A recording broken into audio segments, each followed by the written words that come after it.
Gelap banget di sini. Iya Kak, karena kita tuh malam ini tuh udah ada Sohib Mama yang mau cerita itu tentang hidupnya, kehidupannya. Nah, untuk menjaga kerahasiaan, identitas dan pihak-pihak terkait akan kita sembunyikan ya. Makanya kita ini melakukan recording dulu. Iya betul. Biar sebelum ditayangkan. nggak serem gitu. Iya. Kalau live serem ini. Iya. Jadi kalau toh misalnya ada apa gitu kata terucap bisa di tit gitu. Iya. Dan malam Jadi ini tenang tuh, aja, santai aja selalu. Dan malam ini akan ada seorang wanita berinisial S berusia 27 tahun yang akan berbagi cerita kehidupannya dia yang pernah dia alamin. Kita langsung aja ya telepon. Halo. Hai. Halo. Halo. S. S. Iya, halo. Iya. Oke. Ini Surya atau Radita dari malam-malam. Apa yang mau kamu sharing ke kita, S? Ya sebelumnya aku mau cerita ini. Aku belum pernah cerita ini ke siapa-siapa sih. Jadi pengalaman yang pernah aku alamin. Iya, aku pernah jadi korban pelecehan sebelumnya oleh tetangga aku sendiri. Tapi sekarang karena udah pindah, jadi udah nggak pernah ketemu sama dia orangnya lagi. Kenapa? Dari kecil. Iya, sekitar umur aku masih 9 tahun. Aku lupa tepatnya, tapi waktu aku kelas 4. Oh, jadi waktu kecil mengalami pelecehan ya? Iya, betul. Kayak gimana contohnya? Iya, contohnya seperti apa? Iya, jadi dulu aku emang orang tua aku kan sibuk. Aku dulu nggak pernah sama orang tua, jadi selalu dititipin ke tetangga aku ini gitu. Terus aku sempet sering dipaksa-paksa. Jadi kadang aku kalau mandi disuruh buka pintunya, terus diliatin. Pertama-tama itu sih gitu. Orang tua kamu nggak di rumah? Enggak. Oke, berarti dia punya akses langsung ke rumah kamu meskipun orang tua kamu nggak di rumah? Iya, kadang juga suka dititipin karena aku kan sendirian. Aku tunggal jadinya suka dititipin sama tetangga aku ini. Oh. Sekitar umur berapa kalau boleh tahu? Umur 9 atau 10, ya 9. Oke. Dan kamu masih ingat nggak waktu pada saat itu apakah dia hanya memperlihatkan atau bahkan touching ke kamu juga? Menyentuh gitu, disentuh atau yang lain? Karena dulu itu aku nggak terlalu ingat detail, jadi yang aku ingat adalah ketika itu pada waktu aku mandi suka diliatin, terus sampai pada akhirnya aku pernah diikat tangannya. Itu dia bilang katanya supaya aku nggak nakal, terus aku itu dipegang-pegang gitu. Tapi ini orang tua kamu kemana? Orang tua kerja dulu. Kerja, tapi nggak pulang-pulang apa bagaimana? Apa dia emang? Pulang setiap malam, cuman nggak Pulangnya malam. Iya. Tapi orang tetanggaku ini bilang kalau misalkan jangan diceritain kalau enggak nanti engkong marah gitu. Oh, Jadi diancam ya? Iya, betul. Dan kamu sampai umur berapa memendam rasa itu? Atau akhirnya kamu udah nggak kuat, kamu bilang ke orang tua kamu? Aku pindah rumah di situ SMP. Jadi terakhir itu adalah ketika SMP itu. Umur aku 14 tahun itu terakhir. Oke.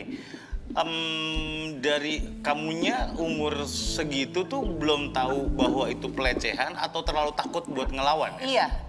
Ya, sebelumnya waktu kecil itu aku nggak tahu kalau misalkan itu adalah pelecehan seksual gitu kan.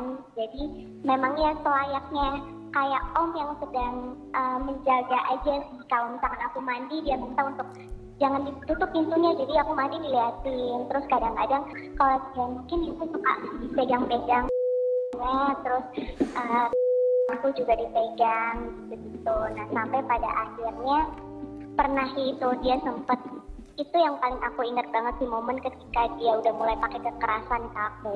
Oke. Sorry, pernah sampai dipaksa untuk berhubungan? Iya. Pernah hampir itu waktu aku kelas 1 SMP. Tapi Gimana kamu, cara dia maksanya? Maksudnya langsung megangin kamu kah atau berusaha merayu dengan ketidaktahuan kamu kah atau gimana? Jadi waktu kelas 6 itu aku udah nggak pernah dititipin lagi kan, karena udah ada nenek aku juga yang di rumah, jadi udah nggak pernah minta tolong sama tetangga aku lagi.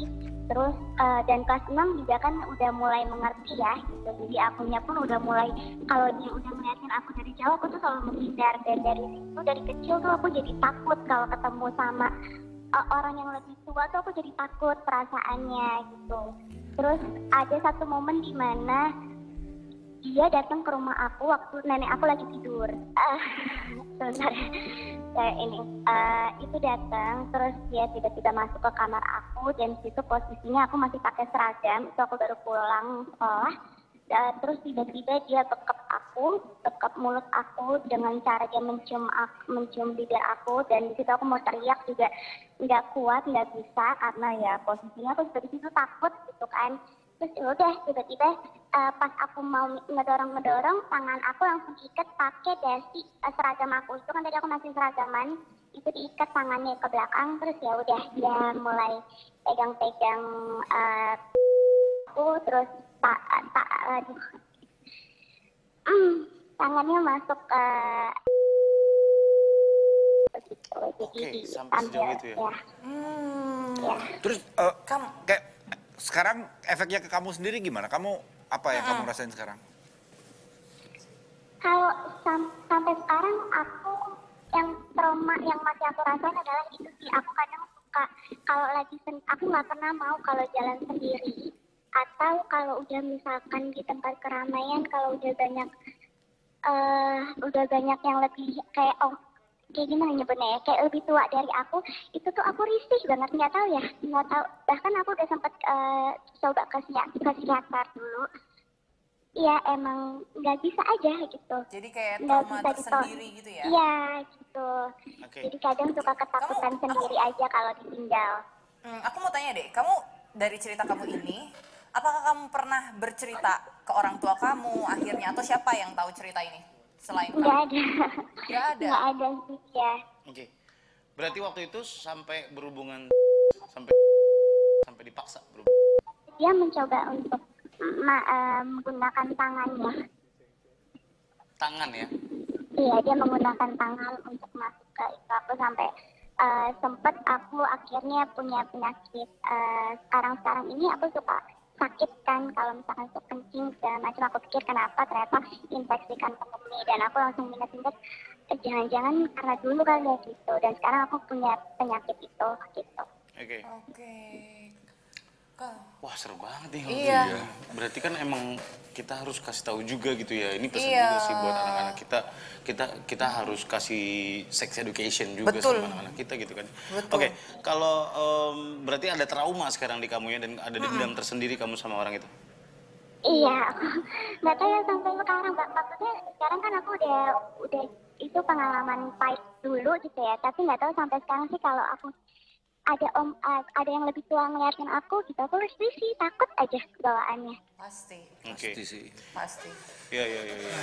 Well, Iya. sebenarnya yang kayak gini ini harus di-encourage. Mungkin di luar sana banyak orang-orang yang Sama punya seperti pengalaman kamu, yang iya, sama. punya pengalaman. Entah sejauh apa, tapi yang pasti yang kayak gini mesti di speak up. Yang kayak gini harus dihilangkan ketakutannya untuk segera melaporkan orang-orang ya predator kayak gini ya. Iya, betul, Iya, predator predator ya kayak gitu. sebutannya ya. Predator harus segera ya, kalau bisa sih mungkin cerita ke orang terdekat dulu. Yang terdekat adalah keluarga sih sebenarnya.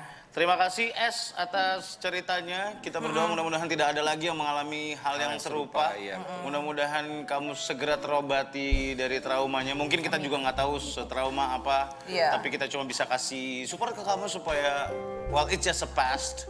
Ada yang mau kamu sampaikan nggak buat orang-orang yang mungkin punya kejadian yang sama kamu? Kalau kata-kata yang gimana-gimana sih enggak ya, karena aku juga kan mengalami, dan sampai sekarang pun aku masih tidak berani untuk speak up, bahkan ke orang tua pun aku takut gitu kan. Jadi buat orang tua kayaknya lebih ke peran orang tua dan orang terdekat aja sih, untuk lebih aware sama anak-anaknya, untuk lebih aware sama apa yang terjadi di hidupnya gitu. Oke, terima kasih S sudah kasih tahu ke kita. Sampai akhirnya kamu berani speak up dan percaya sama kita. Well, sekali lagi Ya, kita turut berduka atas apa yang terjadi kalau Iya, kamu. betul. Yang pasti mudah-mudahan tidak ada lagi terjadi seperti ini. Terima kasih ya, Es.